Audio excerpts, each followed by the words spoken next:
What's up guys, welcome to my Vorkath normal mode guide. Hopefully by the end of this video you will know how to get through a normal mode kill nice and easily, and you'll understand what is going on in the fight as well so you can deal with it accordingly. This guide won't be designed to give you the absolute best top tier fastest kills ever, but it is designed for beginners to get through the actual fight. However, there's going to be two parts to this. One is going to be taking the fight on in a regular way that most people are going to need, and then at the end of the video I'm going to cover how you can actually skip half of the Vorkath fight if you deal enough damage and just end the fight a little bit quicker. That bit won't be for everybody, but there will be timestamps that you can take advantage of. Anyway, that being said, let's start. So, to take on Vorkath and Zemouregal, you are going to have completed the Battle of Fort Furin 3 quest. This means you also have to have your Fort Furin 3 up to all tier 1s and completed all of the quests for the Fort Furin 3 storyline as well. So in the background of the video until this point, you have been watching me kill Vorkath in tier 60 necromancy gear with tier 70 weapons and no ancient curses. I am just using the deflect necromancy, which protect necromancy will pretty much be the same thing. I'm using a salve amulet E and I have 0 perks on my gear whatsoever. The point of this is just bring the best gear that you can. I would highly recommend having better gear than I am using here. It is silly not to have better gear than this. I wouldn't recommend doing it in this gear, but the point is, if I did this video in tier 90, people would go, oh, you have to have tier 90 gear to do this. And so I've done it in tier 60 and 70 weapons with 0 perks, just to show you guys that it can be done. You just have to practice and have experience in PvM. The point is, this isn't an easy boss. This wasn't easy. I don't recommend it. Have the best gear that you have available to yourself. That being said, some useful items that you will want to have is going to be the Salve Amulet E, as this helps with the damage that you deal to Vorkath, seeing as he counts as undead. So of course, also having the Undead Slayer perk and the Undead Slayer ability is going to be useful as well. Having overloads and having 96 summoning so you can take a Ripper Demon or a Hellhound, whatever you suits you. I would recommend a Ripper Demon, is also going to help a lot as well. As for an actual idea gear set, I would suggest having tier 90 necromancy. It's only a level grind and it's about 50 million GP to acquire. So if you're attempting this without tier 90 necromancy gear, it's probably going to be easier for you to go and focus on that first, get that, and then come back to the boss. Other useful items are going to be the Zook Cape, because it will allow your death skulls to be cast for a lot less adrenaline and deal more damage. And if you have one, an Essence of Finality is useful as a switch, because you will use the Salve Amulet for Vorkath, but when you're attacking Zemouregal, you're not going to want to use that as it doesn't help. You want to use an Essence of Finality or a better amulet that you have. As for an inventory setup, you can just copy what you can see on screen here, which is going to be the overloads, the super prayer renewals. You're going to have an adrenaline renewal as well, or a super adrenaline potion, vulnerability bombs, any room pouches that you're going to bring for like smoke cloud or disruption shield or anything like that. I have the lower level nexus that you can create at level 60 necromancy, and this is going to hold all of my necromancy runes and such. The Enhanced Excalibur is useful for you to get some extra healing. I equip the Ring of Death as a switch when I'm attacking Zemouregal, as your accuracy isn't 100% on him. And then I have Saradomin Brew Flasks and Blue Blubber Jellyfish. This is going to be the food that you use to heal yourself through the fight. Alright, so once you're geared up and you have built your preset, you're going to want to make your way to the boss start, which is in Fort Furin 3. You can either teleport there with the Lodestone or use the boss portal, which is available until the next boss launch. Make sure to uncheck story mode, as that will be default checked before you go into your first normal mode kill, and then start the actual fight. Now, from here you need to know a few things. If you paid attention during your quest, which I hope you did, you will know that there is 3 points of interest. Each point of interest will have a monster you can kill to deactivate a mechanic in the actual fight. Now, if you're struggling with the fight, disable both the mechanics by killing point 1, point 2, and then finally point 3. However, disabling point 1 is going to stop Zemouregal from being able to conjure any undead during the fight. Point 2 is going to disable the big spike mechanic that you can see on screen now. And then of course point 3 you have to defeat anyway to then go into the fight. However, keep in mind, if you want, you can just ignore the first 2 points, go directly to point 3 to enter the fight, and then have all of the mechanics enabled. Honestly, while you're learning, I would probably suggest just disabling both of the mechanics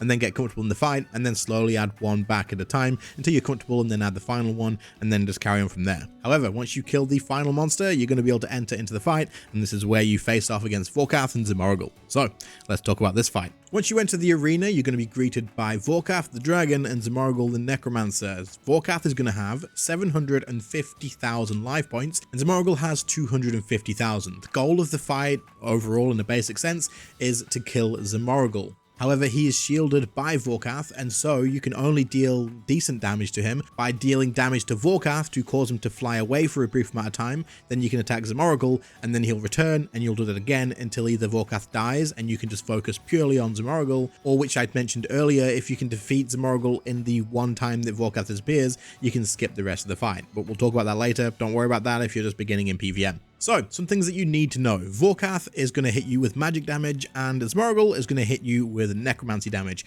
They are both going to hit you at the same time, and so unless you're a high level player using Soul Split and taking advantage of Split Soul, you just want to protect from necromancy through the entire fight. Makes it a lot easier. If you are a high level player and you are using Split Soul, you can Soul Split the entire thing, you can use Split Soul whenever you want, and you can take advantage of that. However, this guide is going to focus on the beginners, just using Protect from Necromancy. Now, I'm going to use my example kill of the tier 60 armor and tier 70 weapons for the kill, so you won't be seeing that. However, again, I would suggest using better to be able to get through this kill. Let's talk about mechanics. So this fight comes with 4 different phases. Phase 1, 2, and 3, you are going to be focusing on dealing with Vorkath. Phase 4, you're then going to be fighting Zemouregal to finish him off and get rid of him. I mentioned this first because certain mechanics are only available in certain phases, so when I talk about mechanic, I'll tell you when it's available. Please note that any mechanic names I've just kind of made up myself and may actually get names in the future, but will still be relevant. The first one is going to be Ice Breath. This is basically where Vorkath will use a breath of ice on you, surprisingly, and this will deal damage to you. This can hit quite hard. However, if you have anti-fire or super anti-fire, this will reduce the damage of it. It's also worth noting that if you have a worm fire potion, you will completely negate the damage of this. So at least have super anti-fires that you can buy on the Grand Exchange on and active, and then you can pretty much just ignore this mechanic. You'll encounter this in phase 1, 2, and 3. The next mechanic we're just going to call Spike, because that's what it is. Every now and again, you are going to notice that where you're stood, there'll be a cross, I guess, an X, or a shape of smoke or dust around your character's feet. At this point, you just need to either surge, blade a dive, or simply walk off of this place that the smoke showed. You do get plenty of time to react to this, so you can walk off of it. However, if you have the ability dive or surge or anything like that, just use that to get away from it, and then you're good to go. If you get hit by this, it's going to hit you for typeless damage, and it can absolutely be the death of you, so keep that in mind. If you do get hit from it, it'll also knock you on the ground, so you may lose like 1 global cooldown, but it's not the end of the world. This is one of the mechanics that you can disable by killing the second point of interest before you start the fight. This mechanic is also cast by Zemouregal, so it's available in every single phase, including phase 4 when you've defeated Vorkath. The next mechanic I'm just going to call Waves of Ice. You'll notice that Vorkath will hover in the air, and then waves of ice will come out from him in a square from all sides, and getting hit by this will deal magic damage to yourself. That being said, if you have any familiars, it will also deal magic damage to those too. Now personally, the way I deal with this is by moving away out of range of it. This way my familiar is not on the ice and won't take damage as well, but also it just completely negates the whole thing. And you'll often see the Spike ability cast at the same time with this, so you're going to be moving anyway. However, it's worth noting that if you get too far away from Zemouregal, he will cast Soul Strike on you, which means you'll be stunned. So moving back to avoid this, if you go too far, you are going to get stunned. You can use Freedom or Anticipate for this, of course, to either stop the stun from happening or freedom yourself from it. Once the waves of ice have disappeared, you can head back in and start attacking Vorkath again. The other way is, after he's done one wave, you can then move into melee distance of Vorkath, as the other waves will only be further away and the first one will have disappeared. However, I've noticed this tends to have your familiar take a bit of damage. However, I will also mention that this is normal mode, and you can actually just ignore the ice waves or just use Reflect in it and just stand there and ignore it anyway. If you're looking to deal with the mechanic properly, just move away and allow yourself to avoid it. And if you're more comfortable, just avoid the Spike mechanic. If it gets cast at the same time, ignore the waves of ice and continue DPSing. It's your choice. It's worth noting that as this does damage your familiar, you will often see that your familiar's health gets pretty low. Now and then, if you have it, you may want to cast the Prism of Restoration spell so that you can actually just keep your familiar's health high.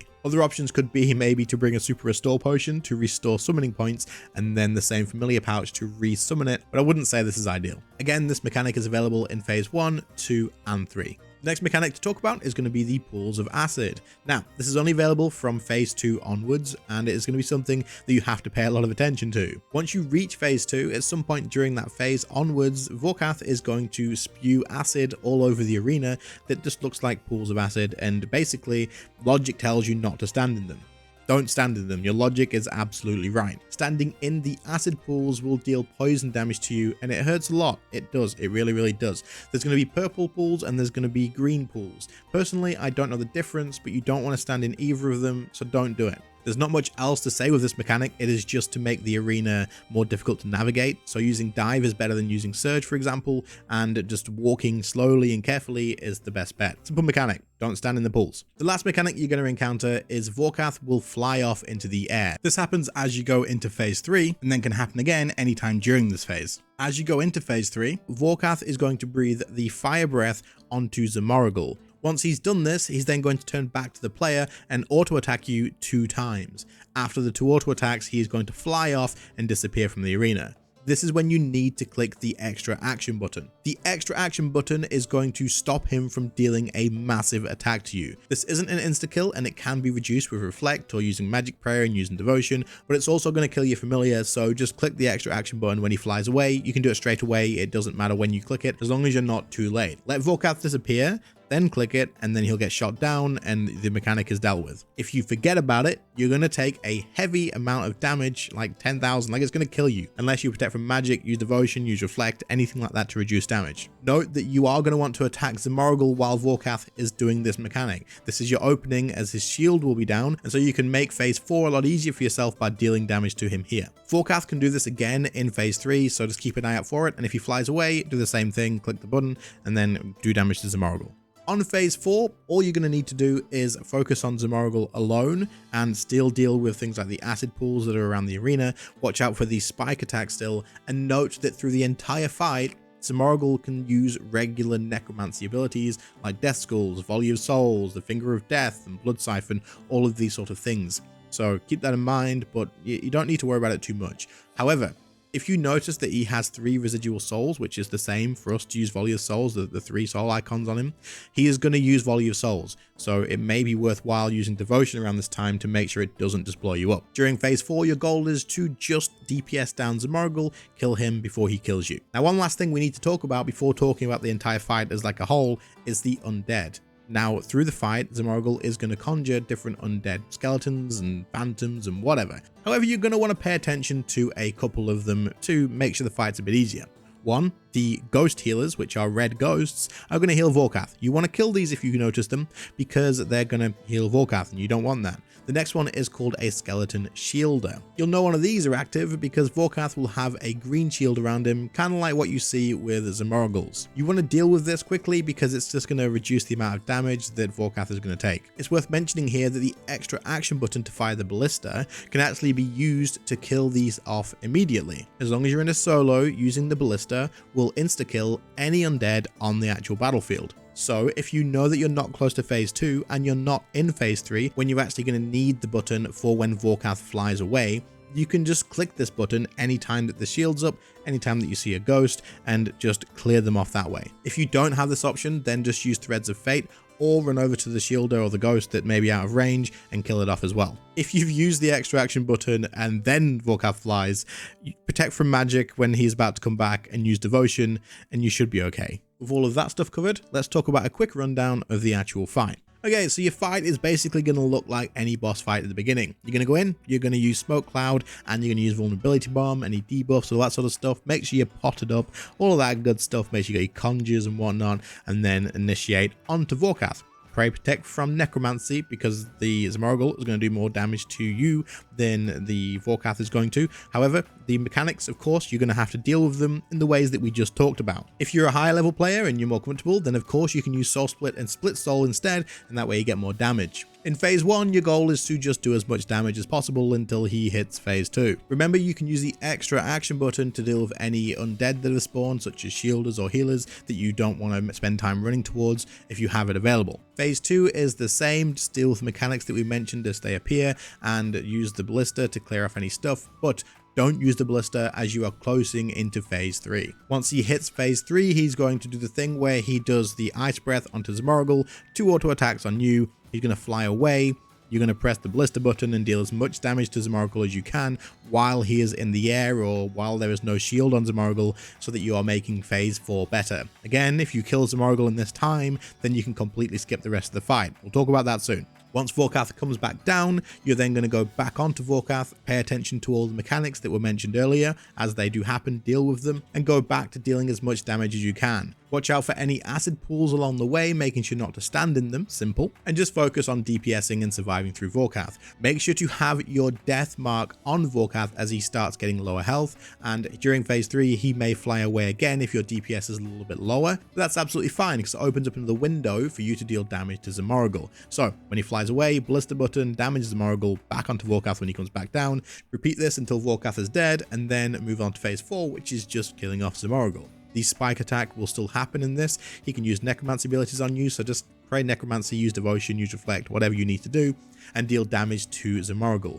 Make sure to use things like a vulnerability bomb on him, all this sort of good stuff. And also your salve amulet isn't really useful on Zemouregal here, so if you have like an essence of finality switch, then use it. Or if you have anything else like a blood fury, anything, use that, it's going to be better. Once Zemouregal is dead, you can claim your loot from the NPC that runs into the room, and that is it done. Sounds easy. Trust me, this fight's hectic, there's a lot going on, it's not so easy. Once you get it down and practice though, it becomes a lot more simple and makes a lot more sense. So with that being said, you just got your Vorkath normal mode kill, and you are on your way to hard mode, right? Okay, so for those of you that have a lot higher DPS and you want to be able to skip through Vorkath and just kill Zemouregal off during the first flight after phase 2, here's how you do it. You're going to start the fight out with your regular living death rotation so you can deal damage to Vorkath as fast as possible. You're going to get him down to phase 3. However, as you approach phase 3, you're going to want to make sure that you have 12 necrosis stacks ready, the max amount of residual souls so you can use volley of souls, make sure death skulls is off of cooldown ready to be used, and you're going to change your attention to Zemouregal the second you pass through phase 3. This is because you want to apply things like death mark to him. You want to apply smoke cloud if you can. You want to apply vulnerability bomb, and if you have the new Lord of Bones incantation ability, then you can use this now to actually increase your accuracy against Zemouregal, which increases your damage. Ensure your conjures have plenty of time left to deal damage to Zemouregal, so use life transfer if you need to, and basically just set up ready to throw out as much damage as you can. Once Vorkath turns back to you to deal 2 auto attacks, you know he's about to fly away. Use Split Soul, and then the second he flies away and that shield is dropped, you want to use your Death Skulls, followed by your Fingers of Death, and then use your Volley of Souls, and then Touch of Death, Finger of Death, and an Essence of Finality weapon spec if you have it.